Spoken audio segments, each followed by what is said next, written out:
सनातन स्तुति में आपका बहुत बहुत स्वागत है। आहोई अष्टमी व्रत की कथा इस प्रकार से है। प्राचीन काल में किसी नगर में एक साहूकार रहता था। उसके 7 लड़के थे।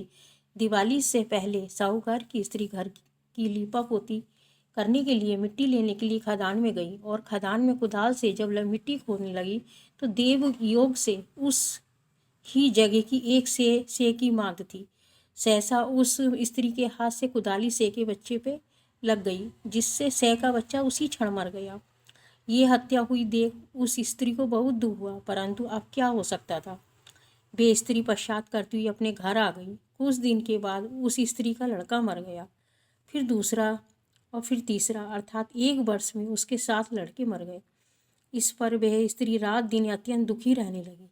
एक दिन उसने अपने पड़ोस की स्त्री से रो रो कर कहा कि मैंने जानबूझकर कोई पाप नहीं किया है। हाँ, एक बार मैं मिट्टी खोदने के लिए खदान में गई थी। जब से मिट्टी खोदने से मैं सहसा का मेरी कुदाली से एक सह का बच्चा मर गया था।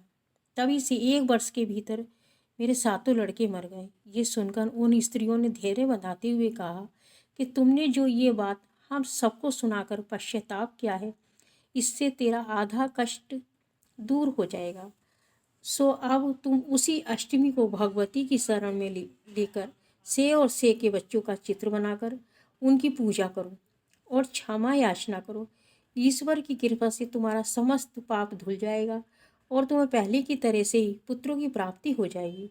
उन सबकी बात मानकर उस स्त्री ने कार्तिक मास के कृष्ण पक्ष की अष्टमी को व्रत किया। हर साल व्रत व पूजन करती रही। फिर उसे ईश्वर की कृपा से 7 पुत्र प्राप्त हुए। तभी से इस व्रत की परंपरा चली आ रही। जय हो अहोई माता की। अहोई अष्टमी व्रत की दूसरी कथा इस प्रकार से है। प्राचीन काल में झांसी के समीप दतिया नामक नगर में चंद्रभान नामक साहूकार रहता था। उसकी चंद्रिका, उसकी पत्नी, बहुत सुंदर थी। सगुण संपन्न, सती, साध्वी, शीलवान, चरित्रवान तथा बुद्धिमान थी। उसके कई पुत्र व पुत्रियां थीं, परंतु वे सब बाल अवस्था में ही मृत्यु को प्राप्त हो गए थे। इस प्रकार संतान के मर जाने का उन्हें बहुत दुख था। वे पति और पत्नी नित्य प्रति मन ही मन सोचा करते थे कि हमारे मर जाने के बाद इस अपार धन संपत्ति का अधिकारी कौन होगा। एक दिन उन दोनों ने निश्चय कर लिया था कि इस समस्त धन और संपत्ति को त्याग कर कहीं वन में जाकर भजन करें। ऐसा विचार कर वे दोनों अपना सब घर द्वार ईश्वर के भरोसे छोड़कर जंगल को चल दिए। जब चलते चलते थक जाते तो कुछ देर ठहरकर विश्राम करते और फिर चल पड़ते। इस प्रकार चलते चलते वे दोनों प्राणी बद्रिका आश्रम के समीप शीतल कुंड में जा पहुँचे। वहां पहुंचकर उन दोनों ने खान पान आदि सब त्याग दिया और निराहार अपने प्राणों का त्याग देने का निश्चय कर लिया। इस दिन इस तरह बिन आहार जल पान के जब 7 दिन व्यतीत कर दिए, तब वे 7वें दिन आकाशवाणी हुई कि तुम दोनों प्राणी अपने प्राण मत त्यागो। ये सब दुख तुम्हें तुम्हारे पूर्व पापों से भोगना पड़ा है। सो अब तुम अपनी स्त्री से अहोई आठे को, जो कार्तिक मास के कृष्ण पक्ष में आती है, उस दिन अहोई माता का व्रत और पूजन कराओ और तब अहोई नामक देवी प्रसन्न होकर तुम्हें साक्षात दर्शन देंगी। तब तुम उससे अपने पुत्रों की दीर्घायु मांग लेना और व्रत के दिन तुम रात्रि को राधा कुंड में स्नान करना। तत्पश्चात उस आकाशवाणी के अनुसार चंद्रभान की स्त्री उस चंद्रिका ने बहुत बड़ी श्रद्धा और स्वच्छ भावना से विधि विधान से अहोई आठे अष्टमी का व्रत किया। स्त्री ने राधा कुंड में स्नान किया। जब वे दोनों स्नान करके वापस लौटे तब उन पर प्रसन्न होकर अहोई माता ने प्रत्यक्ष दर्शन देखकर वर मांगने को कहा। तब उस साहूकार दंपति ने हाथ जोड़कर कहा कि हे माता, हमारे बच्चे कम आयु में ही मृत्यु को प्राप्त हो जाते हैं, तो आप बच्चों को दीर्घायु होने का वरदान दीजिए। देने की कृपा कीजिए। अहोई माता ने उन दोनों की मनोवृत्ति जानकर उन्हें मुंह मांगा वरदान दे दिया। यह कहकर अहोई माता वहीं अंतर ध्यान हो गई। उसके बाद साहूकार और साहूकार की स्त्री घर लौटकर आ गए और अहोई माता की कृपा से कुछ दिनों बाद पुत्रवान हो गए और गुणवान बुद्धिवान पुत्र पाकर आनंद विभोर हो गए। अहोई माता की कृपा से इस लोक में सुख भोकर वैकुंठ को प्राप्त हो गए। बोलो अहोई माता की जय। अहोई अष्टमी व्रत की तीसरी कथा इस प्रकार से है।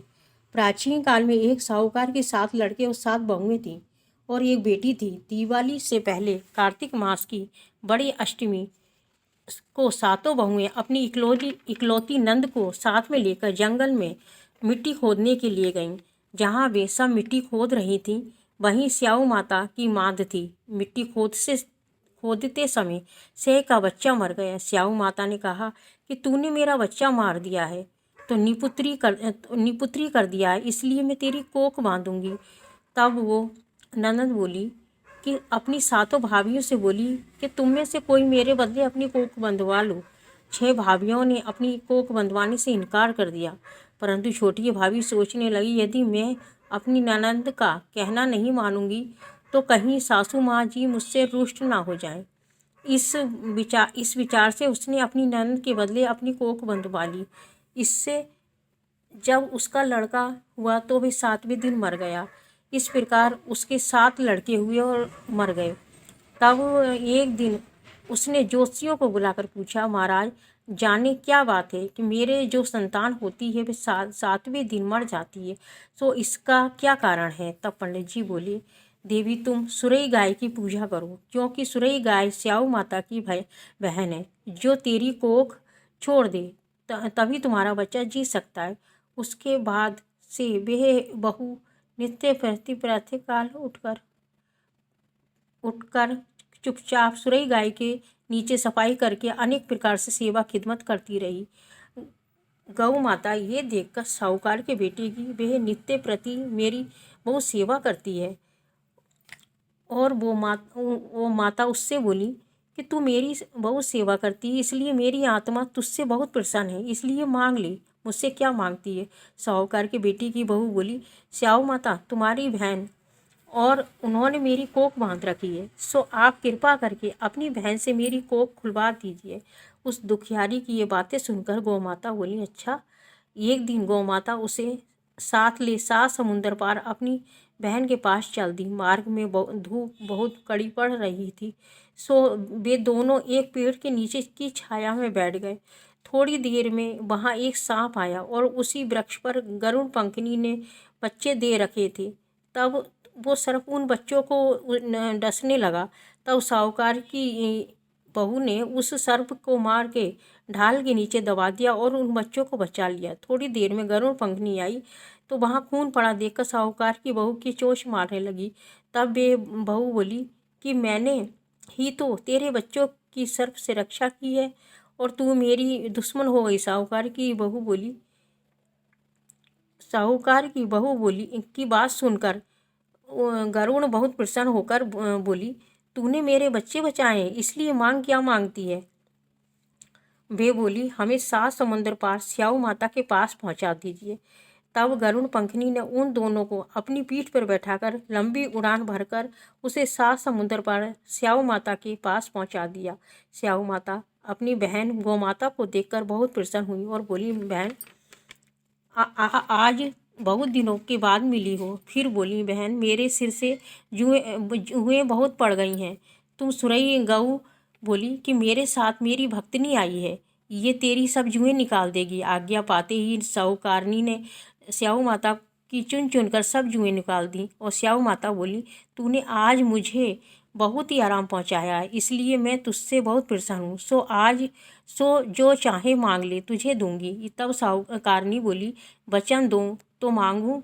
स्याऊ माता बोली, अच्छा वचन दिया। कहा कि यदि अपने वचन से फिरूंगी तो धोबी कुंड की कंकरी हो जाऊं। तब साहूकार की बहू बोली कि मेरी कोख तुम्हारे पास बंधी पड़ी है, सो कृपा करके खोल दो।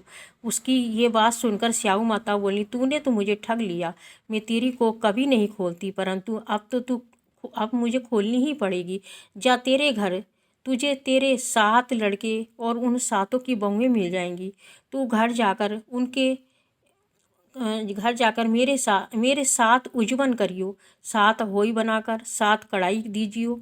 ये सुनकर जब वह लौटकर घर पहुंची तो वहाँ 7 बेटे और 7 बहुओं को घर में बैठे देखकर बहुत खुश हुई, और ये देखकर बहुत खुश हुई। तभी उसने 7 अहोई बनाई, 7 उजवन किए, 7 ही कढ़ाई की। दिवाली के दिन उसकी जिठानियाँ कहने लगी कि जल्दी जल्दी अपनी चौका पूजा कर लो, अन्यथा छोटी बहू बच्चों की याद करके रोने लगेगी।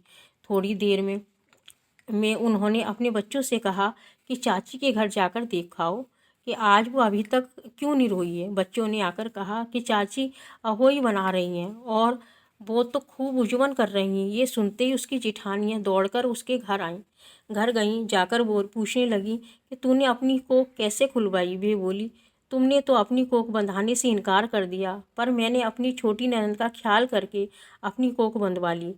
अब स्याऊ माता ने मुझ पर कृपा करके मेरी कोख खोल दी है। जिस प्रकार मेरी कोख खोली है, उसी प्रकार संसार की सभी नारियों की कोख खोल दें। ये कहानी है सो स्याऊ माता, जिस सुनाने वाले तथा हुंकारा भरने वाले जो भी सुनेगा, जो भी परिवार की नारियों की कोख, सभी की कोख खोल देना, यही सब की तुमसे विनती है। जय हो स्याऊ माता की जय।